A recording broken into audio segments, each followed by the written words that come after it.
Rádio Independente. Direto ao ponto. Agora em Poçada, vice-reitora da Univates, ela que é economista e também é presidente do Conselho de Desenvolvimento do Vale do Taquari, Cíntia Agostini, hoje presencial aqui, prazer em te receber, Cíntia, e para falar de um tema que você e tantas outras lideranças estão debruçadas, estão se deslocando a Porto Alegre, muitas reuniões. Um objetivo foi alcançado, né? A postergação do prazo da consulta pública para as concessões, a concessão das rodovias estaduais. Era para ter terminado essa semana, ou semana passada, né, na sexta-feira, e agora passou para 24 de março. Pelo menos é um tempo a mais, são 30 dias a mais para debater um tema que é muito importante. Acha que esse tempo vai ser o suficiente? E será que nós teremos outros avanços? Porque esse, sim, é um ponto importante, mas no frigir dos ovos, depois se continuar a mesma coisa, não vai mudar, né? O que importa é baixar a tarifa, é questão de melhorias em relação às nossas estradas. Bem-vinda aqui e parabéns pela posse, Cíntia Agostini. Bom dia. Bom dia, Ricardo, Rita, os nossos dia. ouvintes. Muito obrigada. Fizemos um evento tão bonito, né, na semana passada, empossando a reitoria, o conselho da fundação, os nossos coordenadores. Eu disse ali, era um momento de festa, né, justamente para nós iniciarmos esse ciclo de 4 anos desta gestão. Então, foi muito bom. E aí, é difícil, às vezes, estar presencialmente aqui, né, por todas essas condições da agenda. E a gente entende. A gente Isso. gosta quando a Cíntia está aqui Que é melhor. presencialmente, mas entendemos. Isso. E talvez esse, né, e o Ricardo já me ouviu falar, talvez, e a Rita muitas vezes, esse seja um dos temas mais difíceis da gente falar, que é concessão, né? Porque para nós aqui, a gente nem fala em concessão com obra, a gente fala em pagar pedágio, né? Essa é a nossa percepção, e eu brinco muito. Quer dizer, brinco não, eu falo a verdade, né? Mas em tom de brincadeira, que nós gaúchos somos absolutamente traumatizados com esse tema dos pedágios, né? Desde quando se inicia esse processo. E sim, conseguimos uma vitória, digamos assim, que foi a postergação por 30 dias da consulta pública. Nós queríamos mais tempo, né? Quando a gente inicia os nossos pedidos, a gente chega a falar lá no início de 120, depois diminui para 90, e talvez, assim, para nós a melhor hipótese eram 60 dias para nós conseguirmos nos aprofundar em alguns aspectos deste, né, que é o edital dessa concessão. Imaginemos todos nós, né, prefeitos novos, alguns sim já tinham mais propriedade disso porque eram reeleitos, mas muitos novos. São mais de 2.000 páginas de documentos e que trata desse projeto da concessão e que não é uma coisa simples a se tratar.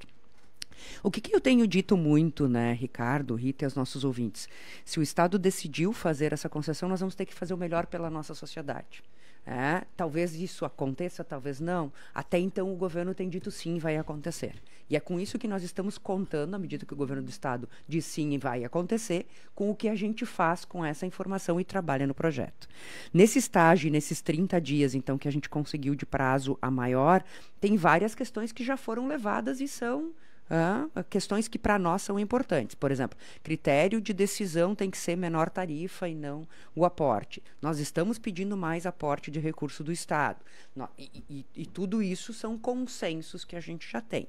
Mas tem um olhar que é um olhar local dos nossos municípios, né? E que as equipes técnicas precisam se apropriar, juntamente, aí sim, um compromisso da Secretaria de Reconstrução, que é quem está à frente desse projeto, de que os técnicos deles venham para cá para olhar o projeto em cada uma das partes, né, dessa concessão, para que a gente compreenda, tome decisões, inclua ou retire obras, postergue e assim por diante. E feito esse olhar, um compromisso, inclusive, das nossas associações de municípios, de que a gente vai ter que discutir uma priorização. Porque eu vou repetir aquilo que eu tenho dito aqui todo o tempo. Esta tarifa é impagável. E a gente fala em 23, né, Ricardo? Mas, na verdade, em rodovia duplicada é 30 centavos a base. É 23 em pista simples. Em pista duplicada é 30 centavos o quilômetro. É deste número que nós estamos falando. Então, enquanto for pista simples, cobra-se 23 centavos o quilômetro. Ou aquilo que tiver um deságio, mas às vezes tem pouco deságio à medida que há um processo desses de concessão. E quando ela for duplicada, vai a 30 centavos. Aumenta o preço da tarifa. Então, eu vou repetir, para nós isso é impagável, é uma tarifa muito cara, muito cara. Ou seja, tá ruim, pode ficar pior. 23 centavos por quilômetro rodado já é muito, pode ficar em 30. Porque o edital diz isso. A gente tem conversado dos 23, que é o número que aparece, mas a gente tem que levar em conta que onde nós tivermos rodovia duplicada, a tarifa é 30 centavos o quilômetro. Isso só vai se tornar realidade, seja os 30 ou seja o outro valor que for definido, quando a rodovia estiver duplicada. Isso. Vamos pegar aqui, Lajada Arroio do Meio. Isso. É pista única, vai se cobrar os 23 Isso. ou outro valor. A partir do momento que terminou a obra de duplicação, se aumenta a tarifa. É isso? É isso. Ok. E tem condições desse edital que são como outros editais. Eles primeiro têm que fazer um conjunto de obras, deixar a rodovia em condições, sinalização, alguns recapeamentos, condições para daí começar efetivamente a funcionar a cobrança. Nós temos um ganho aqui, que é o sistema Free Flow, que ele é sim mais justo, mas é óbvio, é a primeira vez que se faz uma modelagem com o Free Flow nessas condições. Por isso, muitas dúvidas, por isso compreender melhor. Obviamente, isso leva a pórticos, né, de cobrança em locais que antes não estavam previstos, sempre se procurando a divisa de município, mas às vezes isso não é tão simples em termos de geografia, mas todos esses são aspectos que precisam ser discutidos. A gente até falava das questões tributárias, etc. e tal, mas tem que se levar em conta, inclusive, a reforma tributária que está prevista, e o ISS vai entrar num outro bolo tributário, que é um fundo que vai estar vinculado à cobrança dos impostos únicos daqui para frente também nessas novas legislações. Tudo isso faz parte de mudanças que estão acontecendo. Fato é de que nesses 30 dias há um compromisso do Estado de estar aqui com os técnicos olhando, e há um compromisso das nossas entidades de fazer uma priorização dessas obras. Tens razão, Ricardo, de nada adianta nós termos mais prazo se não mudar o projeto. Todos concordamos que o projeto, nas condições do jeito que ele está, ele não nos atende. Tá? E, de novo, o Estado decidindo fazê-lo, nós temos que trabalhar muito para que a gente faça o melhor pela nossa sociedade. É isso que nós temos levado em conta nesse momento. Pergunta do Valdoir Ror, de Arroio do Meio. Bom dia. Por que não optar pelo sistema Free Flow como em outros países? Quando precisam de uma obra, usam o pedágio até arrecadar o valor, após desativam? Uma sugestão. E esse modelo aqui, ele está previsto que as obras aconteçam na primeira parte do período e a empresa depois vai tirando o investimento nos 30 anos. Então, são os 30 anos. Acho que não foi nem cogitado, vou ser absolutamente franca, por causa da necessidade de muita obra que se tem na rodovia e se fechou os 30 anos enquanto contrato. Acho que não foi nem cogitado, mas não custa a gente levar isso como proposta adiante, tá? Não custa nós levarmos. Realmente, essa temática nessas condições eu não tinha pensado. E não vi ninguém de nós discutindo. Então, é sim uma sugestão para se levar adiante. Tem mais uma pergunta aqui. O Alex, de Porto Alegre, ele disse que recentemente, numa entrevista aqui na Rádio Independente com a prefeita de Lajeado, questionaram sobre um anel viário. O argumento dela foi que essa obra não é feita por concessionárias, a opinião da prefeita está equivocada, dizendo ele, né?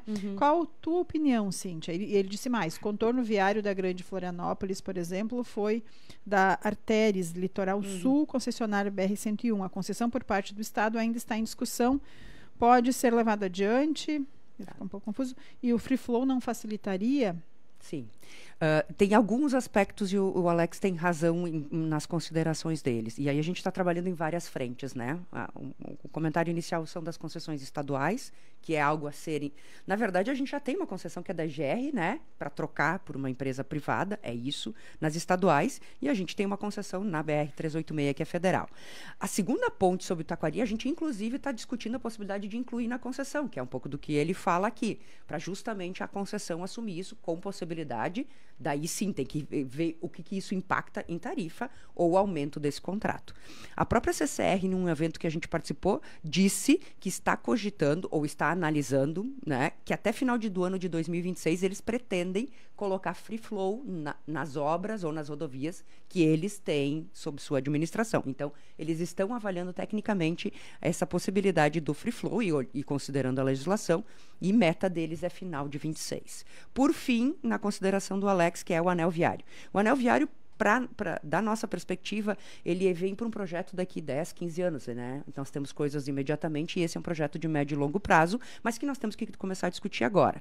O nosso pedido inicial é que o Ministério dos Transportes indique o início dos estudos, né? Para que a gente possa fazer uma projeção e um estudo disso. Para que se tenha né, uma percepção da viabilidade e em que condições é viável. E aí, sim, ele pode ser concedido ou não.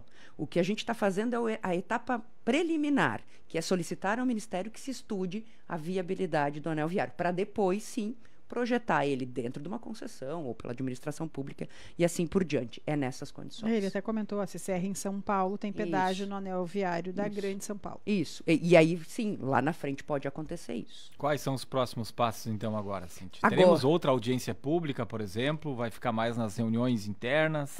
Por enquanto, a gente não tem marcado outra grande audiência. Conversava até com o presidente da ANVAT hoje pela manhã. Agora nós estamos na etapa dos técnicos fazerem essas avaliações com as equipes técnicas da Secretaria de Reconstrução, olhando para cada um dos municípios. Alguns já fizeram seus levantamentos, outros precisam para fazer ainda e compatibilizar. E depois, sim, liderados pelas nossas associações, uma compatibilização e uma priorização.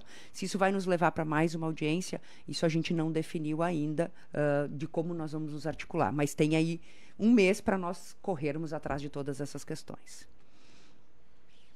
Tá bem. Algum outro ponto, Cíntia? Aproveitar a tua presença aqui, seja esse tema ou outro aí que esteja em discussão, que seja importante a gente compartilhar? Acho que a gente, assim, precisa avançar em outras temáticas, né, que nós estamos trabalhando. Acaba que focar, né, esse tema das concessões acabam sendo o foco nosso, né, mas nós não ainda, né, não desistimos dos outros projetos que a gente está levando à frente, considerando tudo que nós sofremos com os desastres. Então, a gente tem conversado muito com a Defesa Civil, tem tratado do tema do Batalhão de Corpo de Bombeiros. Essas temáticas estão aí, estão na nossa pauta. E a construção de uma outra ponte no Rio Taquari também, né? E aí tem a discussão, para que investir aqui se o melhor seria um anel viário sair da 386, mas aí a Gláucia e o Tchê, prefeita e vice de Lajeado, falaram na reunião Moço da Silva, falaram, olha, a gente sabe que o melhor seria um anel viário, mas quanto tempo para construir um anel viário para, de repente, uma solução a curto prazo seria uma ponte, mas qual o custo dessa ponte? O CCR está falando em 300 milhões, né? Uma obra parecida que foi feita lá em São Paulo, mas é uma ponte de 3 vias, 2 seriam 600 milhões. Será que esse valor também não está muito demasiado comparando com a ponte do Forqueta aqui, que vai custar 13 milhões? Eu acho que as estimativas nessas condições, elas precisam ser, né, colocadas na nossa realidade. São Paulo é diferente daqui, então precisa se projetar melhor. Como nós colocamos esse tema da ponte na reunião, que é a reunião da revisão quinquenal que a NTT fez, eles vão precisar olhar para esse tema e nos dar uma resposta. Então, eles estão fazendo agora as avaliações de tudo que foi solicitado e vão nos responder. Aí sim, tem que avaliar custo de oportunidade disso tudo. O anel viário é um projeto, é uma nova rodovia, né? Então não é um projeto de curto prazo, é médio e longo prazo, e nós, assim, nem conseguimos iniciar um debate mais profundo sobre isso, né? A região tem isso, né, maduro, mas nós temos que levar isso ao Ministério, etc. e tal. Que nós já tínhamos uma audiência pré-marcada, mas acabou não se confirmando. A ponte nos parece, nesse momento, assim, algo que a gente consegue encaminhar melhor, mas precisa se avaliar. A gente não tem esses números ainda para poder fazer as devidas considerações sobre ele. Tá bom, Cíntia. Obrigada. A gente que agradece. Bom dia, boa semana. Boa semana. Cíntia Agostini participa conosco no Direto ao Ponto, sempre às terças-feiras.